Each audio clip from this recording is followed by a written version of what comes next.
ounces. First 12 ounces, yeah. First 12 ounces. First 12 ounces, yeah. Y'all better listen up. This sports talking tough. So if you got a cup, go on and raise it up.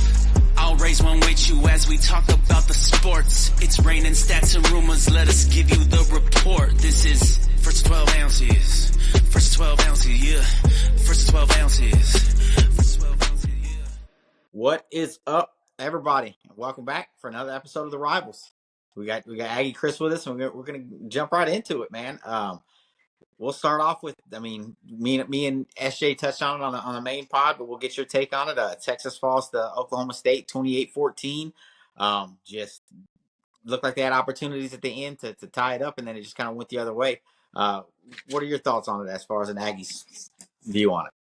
Oh man, from an outside perspective, y'all, I was happy to see Texas lose because I was like, yeah, like as an Aggie, I was like, I love this. But then I was like, dang, if Texas would have won, we all got money. But you know what? It worked out. But I think what really broke down for Texas, and I think the reason why they lost is, I think came down to their offensive lines got destroyed, especially like down the stretch. Tuamaloa and Jack Sawyer were living in the backfield. They were trying to buy a mortgage back there. Like, it was bad. It was atrocious towards the end. Like, Quinn, I saw people blaming him, saying, oh, man, I hope he transfers. Can't wait for Archman. They're chanting his name in the stadium. Like, no, dude. Like, that line got destroyed. There's 2 future, maybe first-round picks on that offensive line, and Ohio State lived back there, and that never should happen. So, for me, that O-line needs to take some blame. Even though Quinn took all of it, that O-line, they need to be talked to a little bit. Yeah, absolutely. I think we both agree with you on that one. I think here's a question that was brought up on the main pod, and we talked about it for a good bit. I'll pass it on to you as well. What are your thoughts on Sark's play calling? Me and SJ think that he's making great calls. The thing that I pointed out was red zone is kind of where the play calling kind of goes haywire. What are your thoughts on it? Well, I mean, it's real hard call to do play calling against number 1 defense in the country. It's real hard call plays against that. I mean, when you're looking at a defense that possibly has maybe 9, maybe 10 guys that might go on and play in the NFL. I mean, if Igman Austin makes with all the defense penalties he's bringing around, I mean, it's real hard. And especially when Isaiah Bond is like, you know what, today my hip hurts. I don't feel like playing today. Or when Jonte Cook's like, I'm dipping out on this team, forget y'all. Or you haven't had Matthew Golden all year long, so you don't know if he can really go at 100% consistently. And then you're depending on your running backs to be running backs and wide receivers. If it was not for those running backs, does Texas score? And I don't blame Sark. Like, I believe he's a top 5 coach. I'm with y'all. I think the play calling is there. I think he did his job great. He called the right plays. Execution is just a whole nother part of football that we don't discuss enough. So I'm curious what y'all think, though. Like, as Texas fans, what would y'all like to see changed for the Texas football program next season? If you could change anything, or maybe a coach or a position or whatever, what would y'all like to see to really like take y'all to the next level?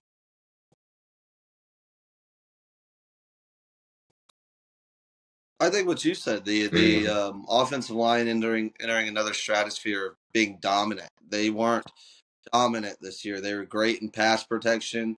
They were great against inferior competition, and even in some, like A&M had a good front. They played good against Michigan. I'm not saying they didn't have any good games against NFL defensive linemen, but in that game they definitely lost, especially in the critical moments. I think the red zone issues are running game and offensive line issues. It's hard to score down there if you're not getting a push and the other team's winning at the line of scrimmage.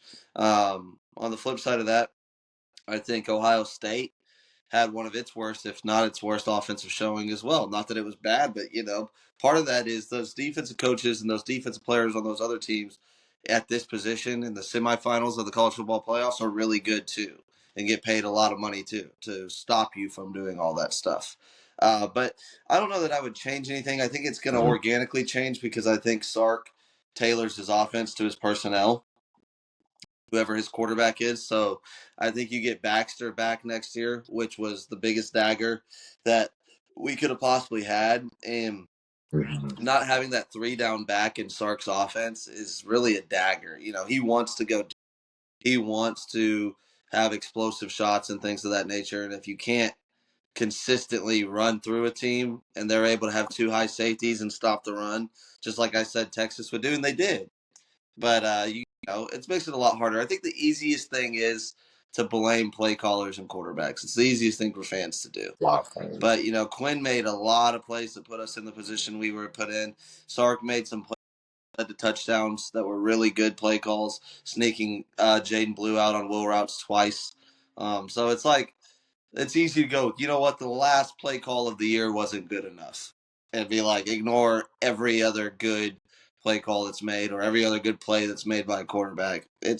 We're clutching at our pearls right now, and we're not acknowledging, you know, we had a fantastic year back to back. We're a heroin champion. Part of winning a championship, especially now when it's so many games and so many teams get in, is a little bit of luck, getting a couple bounces, getting a couple calls. That's part of absolutely. it. So if you just keep main going, thing that I would eventually like it'll to go see your is way. maybe some different schemes once we get down into that red area. Once we get in the red zone, it was kind of a script. He kind of ran the plays that he was normally running and successful with. And Caleb Downs called it out. He called it out at the end of the game. He said they've had big situations where they ran that play and we were ready for it. The crack toss to the boundary. We were ready for it, and they threw it, and that's why we executed and stopped it, because we knew it was coming in a big time play situation. This was a big time play situation. They ran it, and they were ready for it. So that's when I would like to see, you know, him kind of get in his bag of tricks and pull out something that we haven't seen in the red zone yet. Something tricky, something different. And what happened was, I mean, they were just ready for it. And like SJ and both of you said, sometimes that's you got to take your hat off to that defense being prepared, and they were prepared. But I would like to see something change in the red zone calling. Other than that, I mean, like both of y'all said, I think Quinn stepped up and did what he should have done. Sark really, I mean, when you look at it, Texas lost to two teams all year. Sure, they lost to one 2 times, but there's 3 losses, but they lost to 2 teams all year long. Other than that, they won every game they played. Were there some struggles? Yeah, absolutely. But I mean, what is it? There's not really. I mean, outside of not playing for a national championship, there's nothing really else you can complain about. We're not 9-4 like some of our rivals are. We're not one of the SEC teams that we're not OU that just comes into the SEC and loses its way. Like we should be happy. We played for a conference championship our first year in the conference. We made it to the semifinals for the second year in a row. Like that's big steps in going in the right direction. Just kind of keep the momentum and change, make a little few tweaks here and there. And like SJ says, you know, I think Sark changes his play calling. That's who his leader of the team is. With Arch coming in, we'll probably see completely different teams than what we saw this past. So we'll. Yeah, I think that, you know, when we had Bijan Robinson, Roshan Johnson, we were pretty good down in the run area. You know, it's like sometimes I think they had a few more horses in the red zone. Like oftentimes you're gonna kind of know what's coming. It's about beating the guy in front of you down there. Like it's more man to man down there than it is, you know, confusing a guy, breaking a coverage, doing stuff like that. But I said this on the podcast, and I'll say it here. There's 2 to 3 teams that were, you know, you could say are probably better than Texas this year by little margins. And on any given Saturday, Texas could beat those teams. So, you know, you're in a great spot. It's Here's just something that I you found didn't that I win the looked up, national championship I this caught year. right before we got on. I didn't realize A&M's lost 23 players to the portal. Yep. That's becoming a norm. That's becoming a norm down in C-Stat, man. I didn't realize that. I was like, wow. And so And far, it looks like, yeah, there's a bunch more that lost. I think OU is one of the top teams to lose the most to the and there's portal. also I think Texas at 9 or 10. I think somebody else entered again today. I think one of the defensive tackles that came from Arizona to us is going back to Arizona, which is oh my gosh, which is crazy. So that puts Texas in or 11. He's going back. But it's crazy. How are you going to leave one university and go right back to them? And then speaking of that, we kind of touched on it right before we turned it on. Jonte Cook news. I mean, you get dismissed from the University of Texas. You have everybody biting for your attention. Teams just kind of wanting to come there. He goes to Washington, which it kind of caught me off guard, him going to Washington in the first place. And then we come out and we hear the news that he's being dismissed from the team. Like, dude, whoa, what is on there? 17 days. Like, what could you, as I said in my video today, what could you possibly do in 17 days to get, not just, like, you didn't get suspended. No, you got dismissed, bro. Like, and some articles are saying, like, oh, Jonte Cook has re-entered the court. No, this kid got dismissed. Put it out there like it really is. Like, if you got to slander his name, let other coaches know what they are about to get their hands onto, for real. As we know, Jonte's all world. He's all world. He can do everything. 6 foot, 200 pounds, can do everything fast and go up and jump, whatever. But the problem is, man, as I say with a lot of these kids, you pay these kids early, they're gonna think, oh wow, I'm running the show. I'm gonna be the star. And as I said, I was like, all Jonte had to do this season was sit back and just learn. Learn from Bond, learn from Golden. Because next year, as you probably assume, these two guys are going to the NFL like they just declared. All you have to do is sit back and learn. You caught a couple touchdown passes against UTSA. You had a couple catches this year, 8 grabs in freshman and sophomore year, whatever. So you've been on the field. You know what it is. Next year is your year to shine. And just because you're acting out, just because you're being, I'm going to call you outright cancer. Because if Sark lets you go in the middle of a great season, a season where you can get a 90, and he tells you, yeah, bro, you're good. We don't need you anymore. Bro, you a cancer. And as you said, I don't know what happened in Washington. It was a weird move. But clearly they caught on to something else. So I'd be very interested to see where he goes next. So very, very. Yeah, my other, oh. Yeah, it's one of those things. You transferred from Texas in the middle of a season where they're chasing an SEC championship and national championship. Like, people can read the tea leaves here. You know, you don't have to have trainers defending him. You don't have to be saying this, trying to do a PR cover-up story or anything like that. And you're at a school that's chasing a national championship. Not only are they chasing a national championship, but they got kids in your position group, younger than you and in the same class as you, shining. They got a running back in high school with you that was a lower rated recruit than you, same class, comes in, waits his turn. People get injured, people fumble the ball, gets his opportunity, takes advantage of it, starts thriving. And Trey Wisner. You know, DeAndre Moore was in his class. Ryan Wingo's a year younger than him. Colin Simmons is a year younger than him. Different position group, but it's not like Texas is holding back talented young players for seniority purposes or because they're paying somebody else more money. They're very clearly going to play whoever leads them to win more games. And also, what coaches everywhere do is play who they trust, who they can rely on. And that's in everything. Can we rely on you to consistently catch the ball? Can we rely on you to consistently block? Are you going to always know the right calls? Are you going to have illegal formations on you or things like that? Can we rely on you to make every team meeting on time, whether you're starting or not?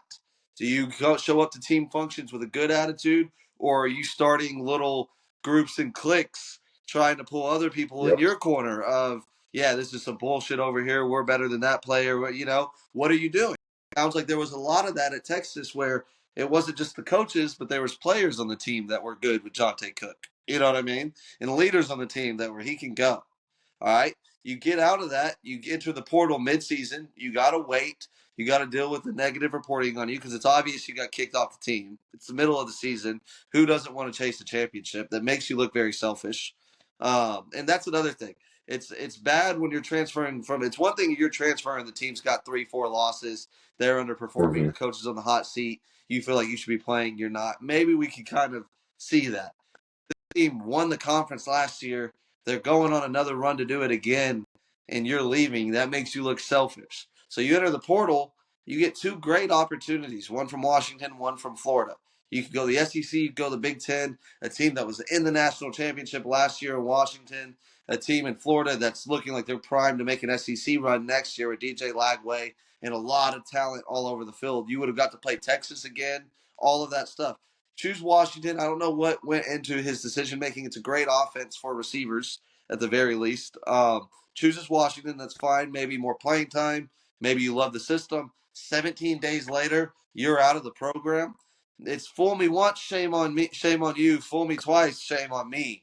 I don't know that you're fooling a team a third time. You might be able to get a shot with Dan Mullen at UNLV right now as far as like Division I programs. That's probably the best I could think of. Or it's going to be a JUCO. Either situation isn't going to be as friendly as Texas probably was, and even as Washington.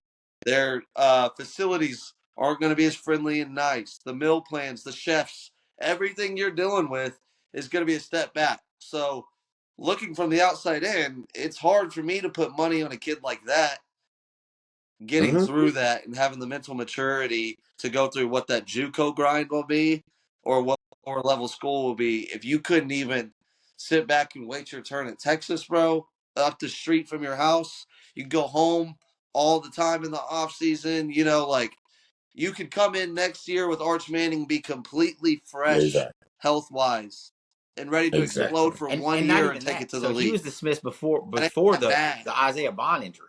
So he would have been getting more reps if he would have just kept his mouth shut and took his reps. Isaiah Bond was out of the game. He would have been in rotation. He would have got way more snaps. I'm not saying he would have took over where Bond was, but he would have been in the rotation of receivers that we saw coming in and out once Isaiah Bond went down. He would have shared snap. Him and Wingo would have went back and forth. He would have got in for DeAndre Moore at times as well. You make mistakes like this, you're going to get dismissed from a team, and then to make them 17 days later at another university is crazy to me. I mean,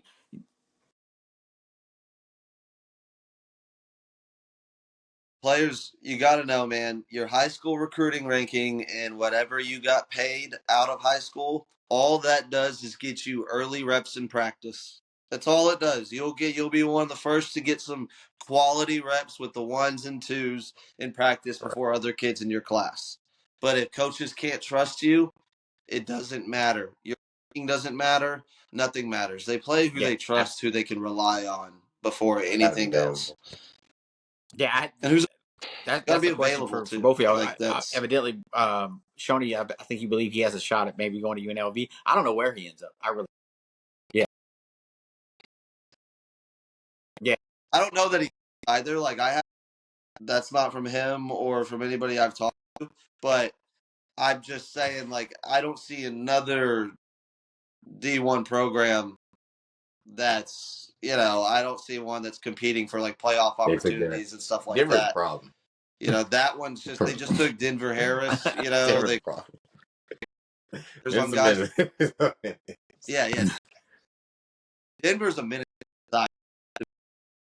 to be honest. Like, and that's what I'm saying. So they seem Dan Mullen year one. That kind of seems to be last chance you over there a little bit. So I just threw that out there of like maybe a chance. But even then, I know I have a very close friend of mine that coached with Dan Mullen for years at Mississippi State. And he ain't nice about shit. Like, Dan Mullen is very hard to play for. And at UNLV, he'll have all the freedom to be the biggest asshole in the world. Yeah, that was crazy news that when it came out, I was like, oh man, here we go. Oh gosh, not surprised. Yeah. Before we move on to preseason ranking baseball for our teams and basketball, some other news came out today. College football Hall of Fame's inducting Michael Huff. So what a great thing! Michael Huff's going to be inducted to College Hall of Fame this year. Oh, nice. What's even cooler, I think, is hey, look, John Day Barron came back and wore his 7 to represent. Won the Thorpe, cool. Third person to do it, and then now he's getting inducted into the Hall of Fame the same year. It's pretty awesome for Huff. I'm glad to see it. Then we got an early release of baseball's preseason ranking with Texas A&M Aggies at the helm at number 1. How's that got you feeling? Yeah, how's that got you feeling over there, Chris? I was like, wow. I was like, I know we're gonna be top 3, but I was like, number 1 is wow. I was like, okay, we just lost our coach, lost a couple of very key guys. Lost some guys to the portal, as every team does as well. Lost some guys to MLB. Okay, like dang, like okay, I love our transfer portal class that we got in, but damn, like. I'm like, okay, now we got to live up to it. This is the part I'm like, okay, we get this ranking by our name, and all of a sudden, like, A&M starts to be like, wow, guys, the lights are real bright up here. So, yeah, that's the thing. Which you guys just went to the national championship, so obviously you've already gotten as close as one can in baseball, But A&M typically preseason success. We haven't even had a lot of success even in the SEC tournament. So I mean, and that's like sometimes that's almost similar to the when you go to freaking Nebraska and play. It's almost the same type of talent. So I think we're gonna perform well. We're gonna get there again. I predict us to get back to Omaha, and whether we win it, comes down to, like y'all say, when you get that far in college athletics, that far into a season, you're gonna need some luck. You're gonna need people to be healthy. And we're our first year coach, Michael Early, coming in after Schlossnagle left, or y'all just took him or kidnapped him, however you want to detail it, graphics on it. But Coach Early coming in, I just hope he does well, man. I know they love him down there in C-Stat, but I just hope we live up to that number one ranking, because as I said, the lights are real bright. We're at the top, so we just gotta perform. That's it, man. But y'all not too far from us, so that's the thing. So yeah, it worries me. Yeah, yeah. Well, what do you? I've seen so many different top 25 rankings. Which This one's one the comes most from commonly D1. used? Like, what do they use in college baseball? D1. I can't think of the guy's name that runs D1.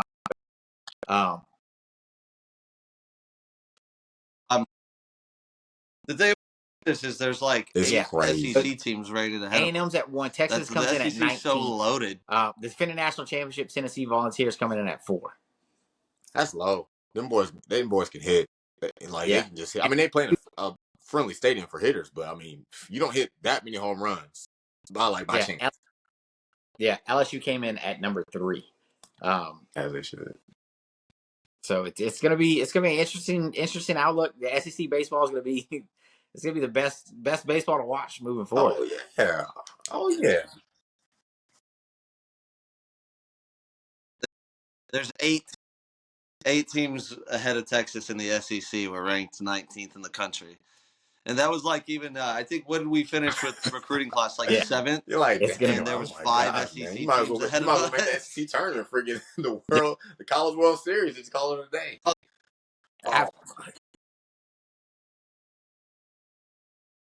As much as we talk about SEC football and how superior it is, and I know people get all up in arms about that, SEC baseball is 50x that in superiority, and there is no argument. I remember South Carolina was running in the country for a minute.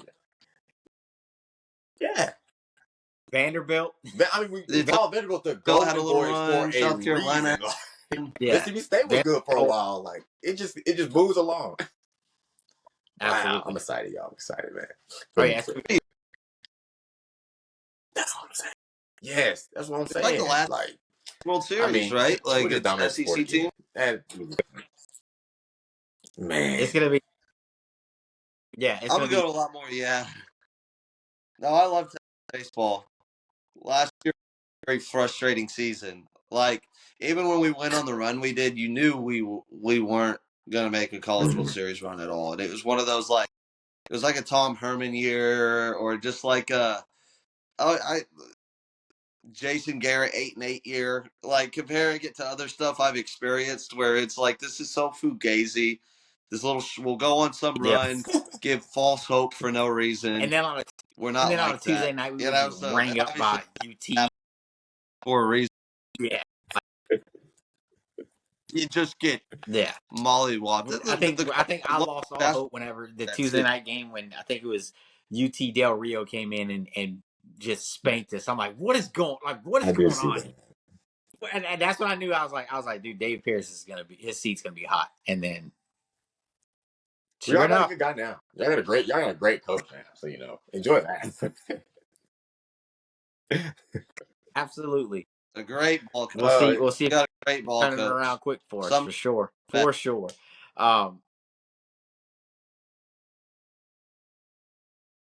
Glad home, and I'm just happy for him. I'm just happy for him of all things. Glad to bring him home south. He'll be out of the pits of hell. He's moving more south. Oh man, dude, that hurt. Too fun. That would hurt. That was too fast. Especially I'm not going anywhere. 24 hours later, I'm gone, guys. Absolutely. And it was that flip was quick.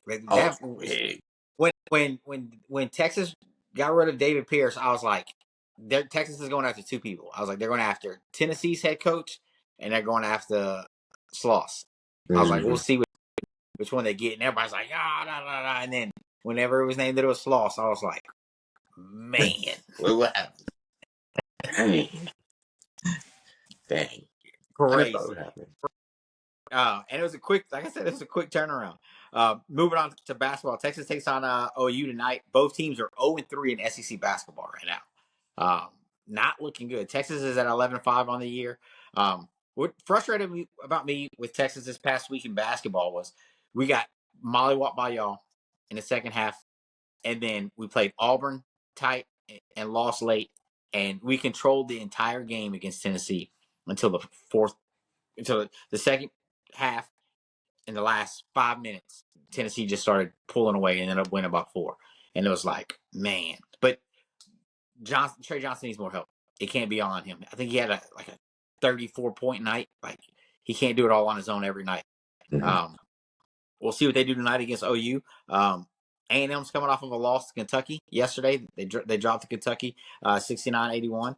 But this Saturday, they don't play again until Saturday. Mhm. They take on LSU. Should be a good game there. Be a LSU's great trying game. to scrap again into some of the rankings. I mean, we've been talking about the SEC football and baseball. Basketball, it's just Rolling. that. They're rolling. A lot of And ranked on me, teams. I know. Texas leaves the Big 12, which was always this daunting basketball conference, and now the SEC is just whooping our ass. I'm telling you what, like this basketball team, that's I guess what I could compare it. Honestly, like the similarity between the David Pierce, like Texas Longhorns baseball teams and what Rodney Terry's version of these basketball teams are, very similar. Just like very boring. They're gonna win boring when they do win, and they're gonna lose in humiliating fashion when they lose. Like we don't get an like we don't run an offense. And I'm not a basketball savant, but I could see they're not doing like it's just shooting off the dribble like nonstop, like creating shots, like just shot creating. And we got one Mhm. guy that can do that and will be able to do that on like an NBA level. Can't And do it's like that. you got a bunch of other guys that aren't Kobe Bryant. Like you can't just do that and win, you know. And right now, it's not like the old days in college basketball where defense won absolutely. everything. It's shifted. Like you got to put up points. Everybody. Yeah. These teams are good at scoring and getting And everybody can shoot. what's crazy about All this is five this is guys gonna from be a the team can one and shoot. done year for Johnson, and it's like, man, because he's not gonna. And it does like the Moody Center gets loud and electric. Like that's probably atmosphere wise for Texas. Obviously the football games, but as far as like actually being loud and affecting a game, I think that they do when we're good in basketball. Like Chris Beard's year / Rodney Terry coming in and we made that run. I went to a lot of games in the Moody that year. Like it gets electric. The way it's designed to be like this massive concert venue, like the best concert venue in America or some shit as far as like sound. Mhm. And so it's like the students are like on top of the players, and it gets loud in there. It's a really fun atmosphere. Just sucks like year one in the SEC. I would have liked to think that we had a competitive basketball team. I didn't think we could Yeah, win it, yeah. Well, but I I think don't think. what hurt I mean, for I think this we're going to be in the Tennessee bottom game third of the at home this conference. past week was I don't know if you saw it or not, but they showed one of the behind the basketball goals. The stands were empty Ooh, because that hurts. it was part of the corral, like the student corral, where they only let the Oh, students sit at the bottom sections. Well, not all the students are back on campus, so when that Sure. happens, they allow fans yeah, to come down like that. Like we understand this is marked off as like part of the corral, the student Mhm. sections that you. But if you're going to have empty seats against the number one team in the nation, no, bring the crowd down. Bring Yeah. the crowd up. but like basketball on the totem pole at Texas, like I would say women's basketball might be even above men's in some cases, like sometimes just because they're consistently a lot better. Shit, my bad. Just because they're consistently a lot better. But like if football's humming and chasing national championships, and you got baseball Mhm. lurking right here with the Schloss era beginning, baseball is definitely number two with Texas fans. Got number one for half of Texas fans. Um, yeah, and your basketball team's mediocre. Like they're not coming out. It's not like your college towns. You know what I mean? A&M. Big time.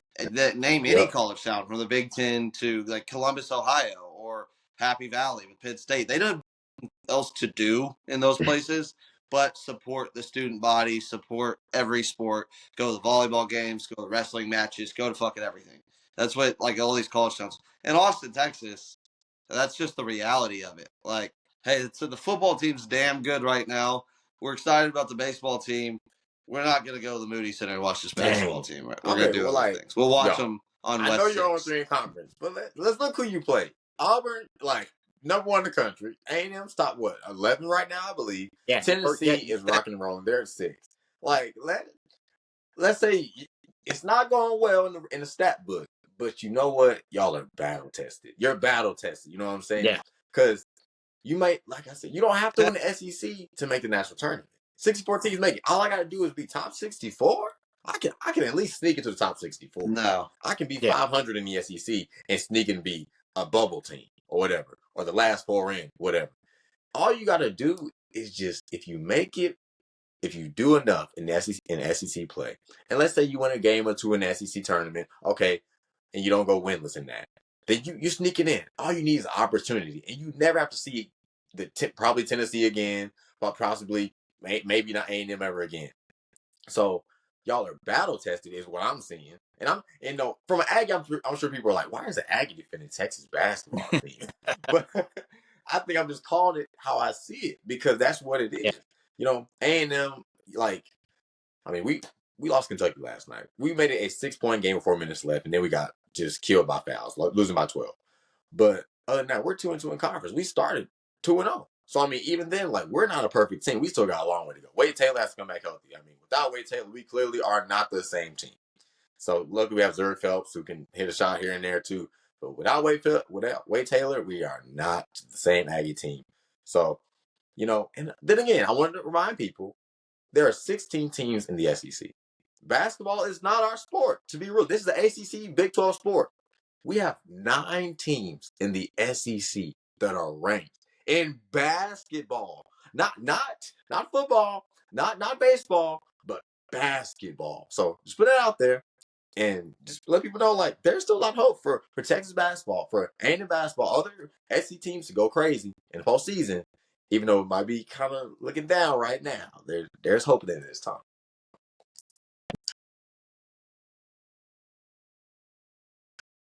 No, and like, to your point, I just counted looking at the schedule. The good thing about being in a conference like this, when you're talking about your tournament resume at the end of the year, is you got a better chance for those like quad 1 wins and all that stuff to talk about there. We have 8 ranked matchups like throughout to finish the season. So it's like, if you take 3-4 of those, take 3 of them, you know what I mean? And then have some other good wins, quad, whatever they is, like that qualify for top 64 wins and stuff like that. And your brand gets you into that dance. You know, tonight you got Oklahoma. They're 13-3, but they're 0-3 in conference as well. So both teams looking for their first conference win in a rivalry game. If you can win tonight, you get number 5 Florida. One of these teams, it is basketball. You could pull off an upset. You know, you're hot, they're not your defense. What sucks about it is basketball is such, like you said, you know, you lose a guy, it makes such a big impact. It's such a superstar-driven sport where, like, one superstar takes you from being a nobody to a championship contender. It does suck feeling like you have one. That's pretty rare. Like, it's the closest thing. He's not KD, but he's the closest thing scoring-wise to KD that we've had since KD ever, you know? And, you know, it sucks to think you're probably at best going to be knocked out in the first round. Yeah, I think ceiling is second round. Here's my round of 32. But I just listen. I oftentimes am not a set the bar low, hope to hit high guy. But with this basketball team, like, I'm kind of getting geared up for a coaching search. You know what I mean? So it's like you excite yourself with, like, the anticipated disappointment. With, it's like, hey, we all love a coaching carousel, all of us. As much of it sucks through, like, it takes being bad to get to that point. It's the most refreshing. You always think you're just starting fresh when you get a new coach. Yeah, but we're about to get the best coach in America, probably. So what? And that's what every college, that's what every fan base thinks, pro or college, when you get to go through coaching. It's like the Cowboys right now. You know, they could screw it up for life, and it would be for life. If they screw this search up and hire like Kellen Moore, I've already said it. I'm just going to be a guy that just watches at that point on Sundays. Like, I'm not reading articles. I'm not getting invested. I'm just watching. But if they get it right, Yeah. then it's like, fuck that 30-year drought. Oh my We're God, back. that's funny. What's crazy about Texas, and it's been like that through all sports, is when there's a coaching change, it takes a while for them to happen, and then once they happen, it looks like it jumps. So it took forever for Mac to leave. Mac was at Texas for 16 years. Augie was at the helm for baseball forever before David Pierce came in. Basketball, it was what's his name, Rick Barnes, that's now with Tennessee and leading the charge at Tennessee. He was the basketball coach forever at Texas, and then there was sudden changes where you saw some success, and then it fall off. David Pierce had some success, it fell off.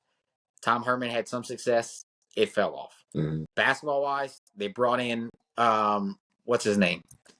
I can't remember who. Yeah, Chris Beard. Chris Beard looked like Shaka came in. There was some success for Shaka. For him. Then Chris Beard came in, and that whole incident happened. Rodney Terry came in and took over the spot. Everybody was happy because Rodney Terry was the players' coach. Everybody, all the players loved him. And now last year we had it. I heard it last year on our TikToks and everything else. They were like, "Hey, it's time for Rodney Terry to go." And I'm like, "This is his first year. Like last year was his first year." And now you're already hearing it. You're already hearing people saying, "Hey, it's time for Terry to go." And it's like, dude, you're 11-5. The season's still early. Like, let it play out. But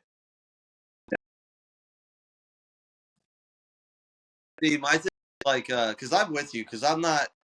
It's not the same. It's not that I don't. I love Texas basketball. I love watching to it as a kid, going to the games, and now it's like some of the being at live basketball events is it's like some of the most fun sporting events to go to live, college and NBA. It's just a really good time. But the friends I have that are like as deep into basketball as I am to football, I think their thing with Rodney is just they're like he's an elite assistant coach, he's an elite recruiter. He's great camaraderie guy. Players do love him. He's very relatable to them. Families love him, but he's not ever going to be an elite head coach. And here's why, and they don't think schematic, like on offense, he can ever turn that corner of being an elite offensive coach. He's defensive minded, just stuff like that. And I'll say this on my side. I think with Texas, part of it, like your Shaka Smart, he's a tough, gritty, like he's a VCU Marquette guy. Mm-hmm. Like that's where he shines. He brings the Navy SEALs in the offseason, real gritty, hard offseason stuff like that. Like you kind of need a guy that's glitz and glamour. Like Sark fits Texas very well. Schloss is a little bit like that. Like he's a little bit of a showman. He likes the attention. He plays well into that. Go the girls basketball coach, Vic Schaefer. He's like that. Augie Garrido was an icon in his own right. You know what I mean? Mac Brown, Mac and Sally were a Spanish Country Club 101. You know what I mean? Like, so it's like you kind of need that. I would like Will Wade. It's probably never going to happen because Texas just doesn't hire coaches with a little bit of a sketchy past. It's probably 10 years too late on Calipari, and people will scream their heads off if you say that. But I want somebody flashy coming in here. Like, I want just excitement because you got to understand it's a football state. It's a football school. Baseball's probably even above basketball for most of the alumni and shit. So it's like, bring somebody in that's going to bring juice, sell some tickets, get the atmosphere going. Beard did that. Beard was the guy. Yeah. Unfortunately, he screwed the pooch. But like, you need to match that because he so quickly. We're a Final Four team. That whole scenario was crazy. That was a quick turn. That was through the Chris Beard thing in Texas. And that was when it was like, are we cursed? Because we hadn't yet made the playoffs. We hadn't made the playoffs in football. And it was like literally this because that was the first team that was gonna really. It's like this team might win the national championship. Mid-season coaching change, and then the only reason Terry they offered Terry the head coaching job was because of the success that the team continued to have when he took over the helm. But oh yeah, and then you go to the Elite Eight. You have to hire him. We'll see how the rest of the season plays out. But like I said, I'm already hearing the chirping about getting Ronnie Terry out of there. we'll see. We'll see how that plays out. I don't know who they'll get. Me and Ashley did talk about it. We both said we would like Will Wade to come in if anybody. But that's probably not going to happen. They're probably not going to take that. But the dude's a good basketball coach, man. He was successful at LSU. He was at McNeese, and McNeese was rolling last year. I thought somebody was going to get him last year. Me and Buddha talked about it too. I was like, Will Wade's going. He's not going to stay at McNeese, and he stayed again. I was like, well, maybe if things don't go right, he'll come to Texas. We'll see. Mm-hmm. And listen, Yeah. he was basically doing the NIL before it was allowed to. You were allowed to do the NIL. What's so bad about it? Like, we can't just. I don't get Oh this. my I'll say God. some crazy stuff, but like, I was about to talk about R. Kelly, but like, you can't. Well, I'll just say, like, you can't just judge a guy on his talent anymore alone. You know what I mean? It's like you can't. You always got to be quiet. Like, R. Kelly's probably the greatest vocalist these years I've ever heard. Now, terrible guy, but if you like terrible person, but one of the most talented individuals to ever walk the earth. I think that should be fair to say. It's like saying O.J. Simpson rushed for 2,000 yards in 14 games. That's unbelievable. Absolutely.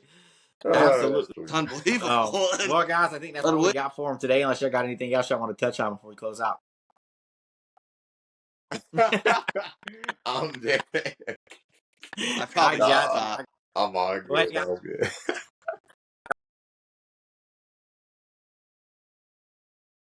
Hey, when is that first Texas Texas A&M baseball game? Is it in College Station? Yeah. Dude, that is the best chance. Yeah, I mean, I promise. Ball 8. I love that. Ball 9. They think. Hey, when it works, when you get up to 10, oh my gosh, that is the smartest chant anybody's ever came with. Bro, we played Texas for a while. Oh my goodness, I'm so scrolling. Oh, y'all lucky, man. Yeah, we go to y'all. We go to y'all. Oh, there we go. April 25th. Yeah, they should. Hey, that'll be a fun one. April 25th. That's nice. That's a nice break right there. Yeah. Because the second one, like you've already played, it'll still be crazy intense. But when that first one is back at home, like when Chris Beard had to go back to Lubbock. That's exactly how it's going to be when that trip gets made to College Station. Whenever it happens, it's going to be. Oh my gosh, dude! It's going to be crazy here though as well when the Aggies come up because the Aggies travel well. They always travel. Yeah, especially when they come into Dishwalk, they travel real well. We'll try to set something up and try to get together for that one. That'd be a fun one for sure. But look, that's all we got for y'all tonight. We'll catch y'all again on the next episode of Rivals.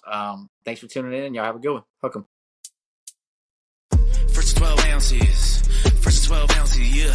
First 12 ounces. First 12 ounces, yeah. Y'all better listen up.